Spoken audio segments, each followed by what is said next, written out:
Bem, tá na hora do quadro mais esperado do nosso programa. Tá na hora de uau, não é que a Bíblia tinha razão? Hoje nós vamos responder uma pergunta que veio da Bélgica. É verdade, veio lá da Europa, o Robson Viegas. Ele quer saber da gente, pra gente explicar direitinho. Pastor, me tire aqui uma dúvida. Ô, Robson, que dúvida é?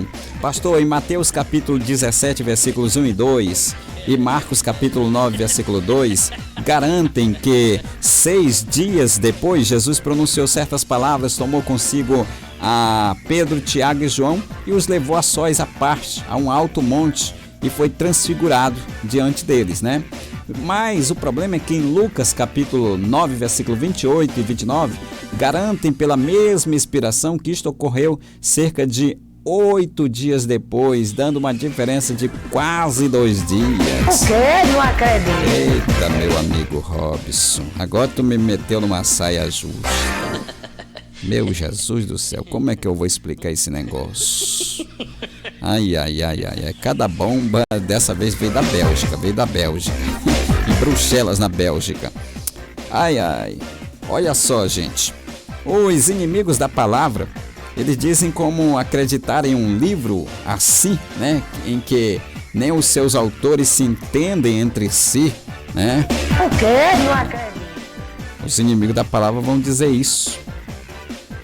Mas o que aconteceu, né? Vamos explicar aqui o que aconteceu. Longe de se tratar aqui, meu amigo Robson, longe de se tratar de uma aberrante contradição dos textos sagrados, que eles são puros e imaculados e estão em perfeita harmonia um com o outro, não havendo aqui mudança nem sombra de variação, né? Eita glória! Acordou, irmã. Acordou, irmã. Não há sombra de variação.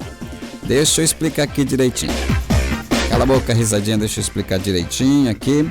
Olha só. O que aconteceu com os 6 dias de Mateus e Marcos e os cerca de 8 dias de Lucas? O que tem a ver com os milagres? A gente tem que ver o contexto, né? E o que eles têm a ver com os milagres. Lembra dos milagres, né? O que tem a ver com os milagres realizados por Jesus da primeira e segunda multiplicação dos pães e dos peixes. Eu quero te atentar, Robson, para você ir lá para a multiplicação, para a primeira e a segunda multiplicação de pães e peixes. Não, volta para cá, negócio de Facebook. Não, pode voltar para cá, negócio de Facebook. Facebook vocês vão mexer com ele lá depois, em vez de heresia de vocês. Olha o chinelo aqui. Olha o chinelo aqui, ó. Pra você negócio de Facebook. Facebook. É por isso que vocês entram em confusão com esse negócio de Facebook aí. É por isso que dá pra vocês. Então, o que aconteceu? Então, fica atento, Robson, na primeira e na segunda multiplicação de pães e peixes. Olha, Mateus e Marcos, eles começam a contar os 6 dias. Mateus e Marcos começam a contar os 6 dias a partir do milagre da segunda multiplicação dos pães e peixes. Mateus e Marcos começam a contar os 6 dias a partir do milagre da segunda multiplicação dos pães e peixes. E Lucas, por não relatar em seu livro a segunda multiplicação dos pães e peixes, ele começa a contar a partir das palavras proferidas por Jesus no mesmo dia após a primeira multiplicação dos pães e peixes. Então, observe, a precisão da palavra de Deus, ela é inspirada, não tem como questionar. A gente é que não atenta, a gente é que não presta atenção. Então, a precisão da palavra de Deus inspirada, ao nos abrilhantar com o conhecimento de que houve um período de tempo de quase 2 dias completos entre a primeira e a segunda multiplicação dos pães e peixes realizado por Jesus. Então houve aí 2 multiplicações de pães e peixes, né? É que a gente não atenta, a gente pensa que foi só... minha irmã. Ô, minha irmã.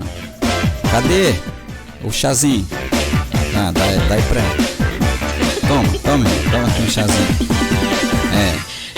Isso. Se acalma, viu? Fica calminha bem aí, direitinho. Vamos explicar aqui, tá? Multiplicação de pães e peixes. Tá bom?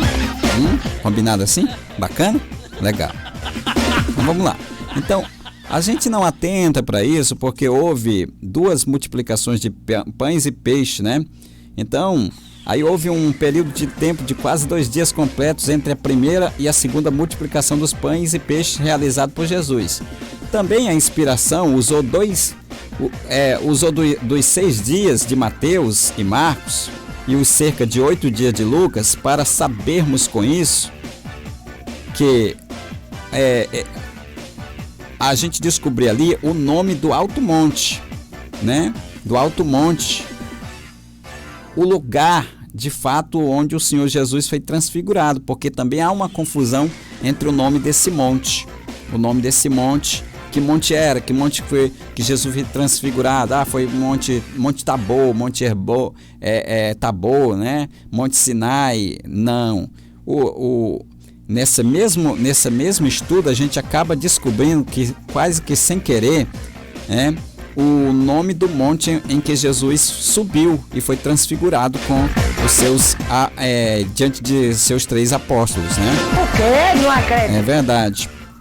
Olha só, então essa mesma inspiração ela usou dos 6 dias de Mateus e Marcos e os cerca de 8 dias de Lucas para sabermos com exatidão o nome do alto monte em que lugar de fato o Senhor Jesus foi transfigurado, uma vez que ainda hoje, em pleno século XXI, os eruditos pesquisadores da palavra e teólogos disputam erradamente a ideia de ser o Monte Tabor ou o Monte Hermon, o alto monte onde Jesus foi transfigurado, quando na verdade, né,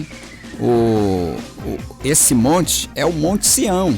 É o Monte Sião. Se você for atentar direitinho para esquadrinhar o 4º evangelho no assunto concernente ao milagre da primeira multiplicação dos pães e peixes, em João capítulo 6, versículo de 1 a 13, a inspiração deixa escapar nos versículo 4 uma preciosa contribuição para nos informar de que a Páscoa, a festa dos judeus, estava próxima, né? E mostrando com isso que o Senhor Jesus, estando próximo de Cesareia de Filipe, deveria viajar para Jerusalém. E lá ele chegou a subir a um alto monte, precisamente cerca de 8 dias contados por Lucas, a partir da primeira multiplicação dos pães e peixes, né? E 6 dias dos exatos contados por Mateus e Marcos, a partir da segunda multiplicação dos pães e peixes. Então foram 2, é por isso que a gente acha que há uma contradição, mas não há nenhuma. É porque Lucas conta só apenas uma e Mateus e Marcos conta 2. Então, assim a inspiração garante categoricamente de que o alto monte onde Jesus foi transfigurado se localiza em Jerusalém, né? Brasil! Jerusalém. E acaba revelando esse monte aonde Jesus foi transfigurado, que é o Monte Jerusalém, o Monte Sião. Opa, irmã! Ah, irmã! É o Monte Sião, é o Monte Sião. Entendeu? Então, aparentemente essa contradição acabou contribuindo para que a gente descobrisse o nome do monte aonde Jesus foi transfigurado, que é o Monte Sião, que na verdade é uma cordilheira de montes, né? Uma cordilheira de montes, ali toda aquela região é chamada, são vários montes, que toda a cordilheira é chamado de Monte Sião. E no final chegamos a mais uma conclusão de que... Uau! Não é que a Bíblia tinha razão? Gente, a Bíblia sempre vai ter razão. Quando a gente pensar que a Bíblia está equivocada, que a Bíblia está se contradizendo, nós é que estamos equivocados, porque a Bíblia ela é terrivelmente a palavra de Deus. Você vê aqui que a partir de uma aparente contradição, a gente acabou descobrindo o nome do monte em que os teólogos aí dizem que foi o Monte Hermon, Monte Tabor, nada a ver. O Lucas deixou escapar aqui para nós o nome do monte, o Monte Sião, né? Monte Sião, né? Que é o monte do Senhor, tá bom? Então, eu fico por aqui, agradeço seu carinho, sua companhia, sua audiência, e eu prometo voltar amanhã. Amanhã não, eu não volto amanhã, eu volto na terça-feira. Na terça-feira eu volto, se Deus nos permitir, se Jesus não arrebatar a igreja. Aí a gente volta, se Ele permitir, às 9 da manhã com mais um Bom Dia, Super Dia. Tenham todos uma ótima tarde, a paz do Senhor Jesus. Fui!